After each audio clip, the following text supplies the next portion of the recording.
Bonjour à tous et bienvenue sur ma chaîne de Tribulation littéraire. Aujourd'hui je vous retrouve pour vous parler enfin de ma pile à lire pour le Pumpkin Autumn Challenge.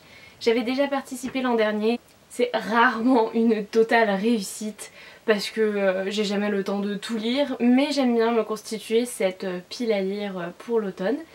Donc du coup celle-ci est assez conséquente, il y a vraiment de tout, comme ça je vais pouvoir piocher par-ci par-là et essayer de réussir un minimum ce challenge, surtout que là il est faisable parce que Gimoz a fait, donc vous avez des menus et des sous-catégories et ensuite vous avez des titres que vous pouvez valider ou non, et moi j'espère en tout cas valider le titre Une fin de loup-garou, où il faut tout simplement valider une sous-catégorie par menu. Sachant qu'il y a 4 menus, ça veut dire lire 4 livres sur 3 mois, 4 livres de cette pile à lire, je pense que je peux le faire. Bref, assez de blabla, je vais vous mettre en barre d'infos la vidéo de Gimoz qui explique bien mieux que moi tout ce qui est menu, sous-catégorie, etc., ce qu'il faut valider. Et moi je vais tout simplement vous présenter les livres que j'espère lire pendant l'automne. Comme l'an dernier, le premier menu s'appelle Automne frissonnant et dans ce menu vous avez 3 sous-catégories. J'avoue que le menu automne frissonnant en général c'est pas trop ce que je préfère parce que moi frissonner c'est clairement pas mon truc. Mais j'essaye de me dépasser un petit peu, donc du coup j'ai décidé de participer pour ce menu.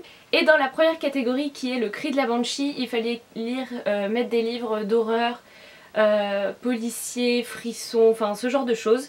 Et j'ai choisi déjà un policier, il s'agit de La vérité sur l'affaire Harry Kéber de Joël Dicker, publié aux éditions de Fallois. Ce livre, tout le monde l'a lu récemment parce que bientôt il y aura une série sur Netflix. Et tout le monde adore, donc il est dans ma palle depuis très longtemps, c'est ma maman qui m'a prêté. Donc j'espère vraiment le lire cet automne pour valider cette catégorie.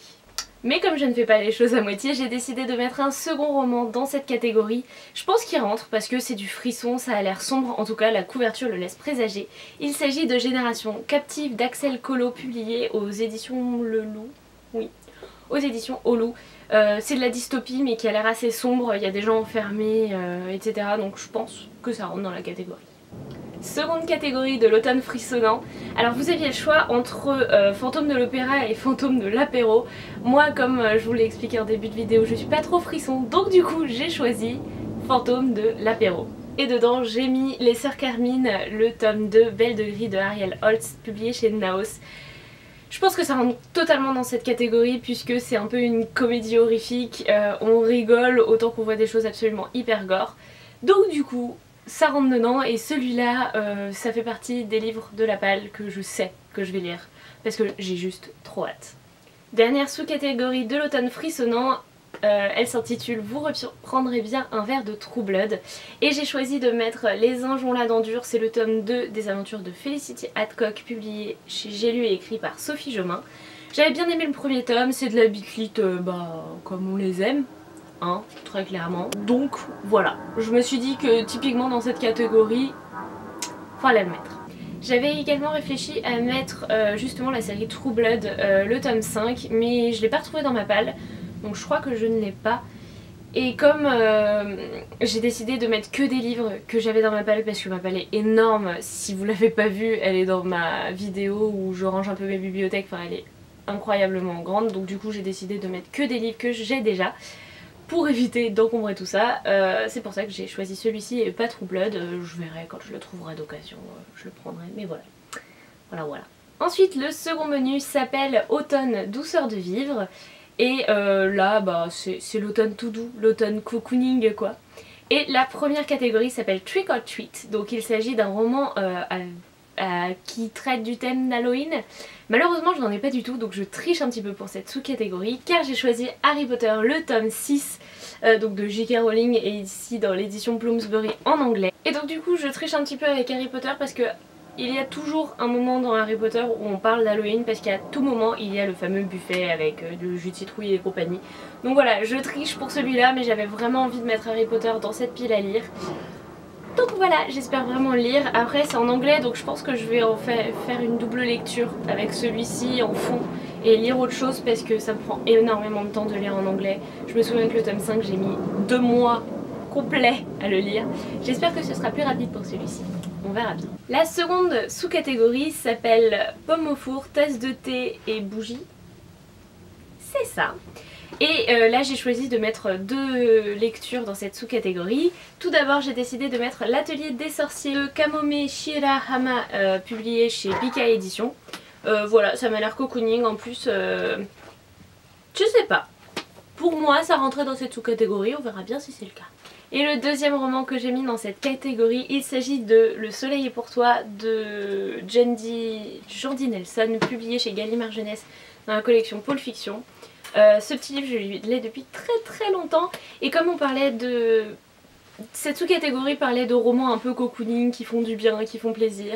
Je pense que celui-là rentre totalement et j'avoue que j'ai hâte de le lire. Vraiment. Et dernière sous-catégorie de L'automne douceur de vivre, je vais le lire parce que Guimauve s'est éclaté sur ce titre. Il s'agit de La feuille d'automne emportée par le vent en ronde monotone tombant tourbillonnant. En fait il fallait choisir tout simplement un bouquin avec une couverture aux couleurs automnales et j'en ai choisi 2. Tout d'abord j'ai pris le Wanderling de Mira Bartók publié dans la collection R Jeunesse. Moi un renard, cette couleur, même ce vert mixé avec ce marron, ça faisait totalement automne donc forcément je devais mettre le livre dans cette catégorie. Et le second est lui publié chez la collection R tout court, il s'agit de Après nous de Mayra El Jundir. Voilà. C'est du orange, c'est du marron, forcément c'est les couleurs de l'automne. Et comme je l'ai dans ma balle depuis Montreuil de l'année dernière et qu'il serait peut-être temps que je le lise, j'ai décidé de le mettre dans mon Pumpkin Autumn Challenge. Troisième menu du challenge, il s'agit de l'automne ensorcelant. Et dans la première sous-catégorie, on devait choisir un livre avec de la magie dans un univers SFFF. Et j'ai tout d'abord choisi de mettre dedans Reckless le tome 2 de Cornelia Funk. C'est clairement un univers de fantasy, voire de fantastique parce qu'il est un peu entre deux mondes, je sais pas trop. J'avais lu le tome 2 l'année dernière, j'avais absolument adoré, déjà Cornelia Funk je l'avais adoré dans Cœur d'encre. Donc du coup j'étais vraiment heureuse de la retrouver dans une nouvelle histoire. Je l'ai commencé d'ailleurs, c'est ma toute première lecture du Pumpkin Autumn Challenge et pour l'instant j'aime beaucoup, j'ai juste du mal à replacer un peu les personnages. Mais on verra, mais je pense que ça promet du bon. Et celui-là du coup, il sera lu d'ici la fin du challenge, c'est sûr. J'ai également mis un comics dans cette catégorie, il s'agit de Midnight Tales de Singelin, Souria, Bordier, Bablet et Gax, publié chez Ankama dans leur collection 619.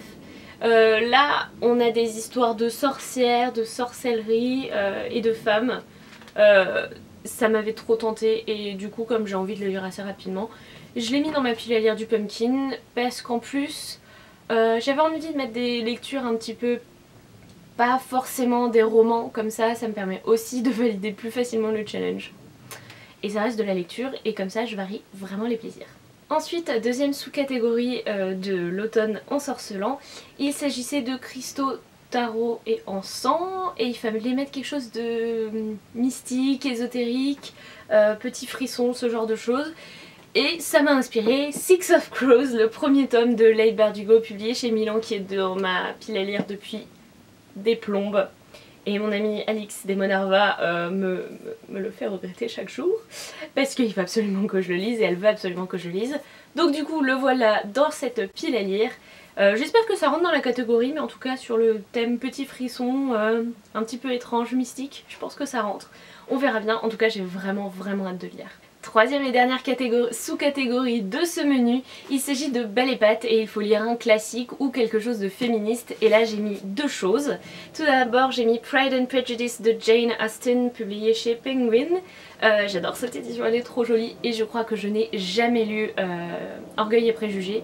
Donc du coup je vais le lire directement dans sa langue d'origine et j'espère que ça va me plaire et je pense... Enfin, pour avoir vu le film, donc j'ai pas lu le livre donc je suis pas certaine à 100% du côté féministe, mais je pense que ça rentre vraiment dans la catégorie à la fois classique et féministe. Deuxième lecture que j'ai mis dans cette catégorie, il s'agit de Culotter le tome 2 de Pénélope Bagieux publié aux éditions Gallimard. J'ai lu le premier quand je suis allée à Angoulême en janvier dernier, j'avais absolument adoré. Et quand j'ai vu féminisme, forcément, j'étais obligée de le mettre et en plus la couverture est orange, donc du coup ça rentre d'autant mieux dans le Pumpkin Autumn Challenge. Le dernier menu, il s'agit de l'automne enchanteur et la première sous-catégorie s'appelle les métamorphoses. Il fallait donc choisir un livre dans lequel on va parler de métamorphes et de métamorphoses.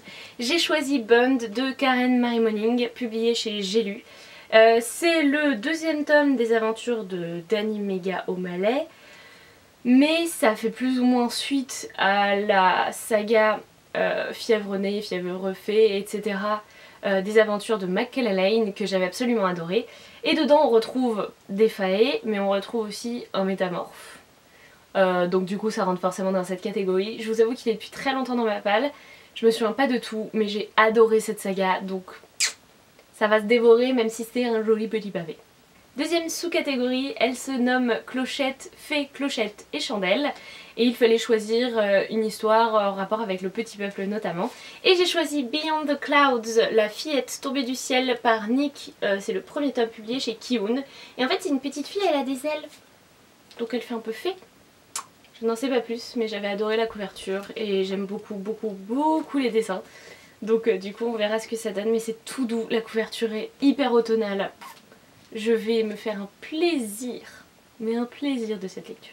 Et la dernière sous-catégorie se prénomme Au détour de Brocéliande, et là il fallait choisir quelque chose avec une forêt ou en rapport avec le nature writing.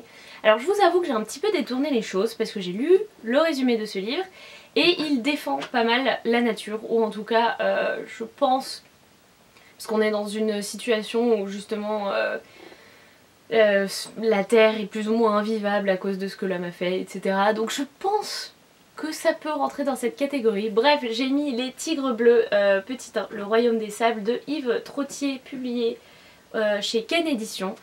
Je pense que ça peut rentrer parce que pour moi, le nature writing aussi est là pour un peu défendre la nature et nous rappeler ce qu'elle est, et fondamentalement pour nous.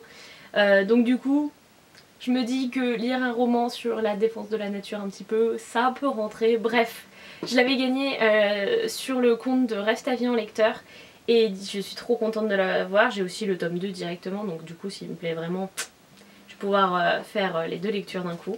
Voilà, c'est le dernier livre de cette palle.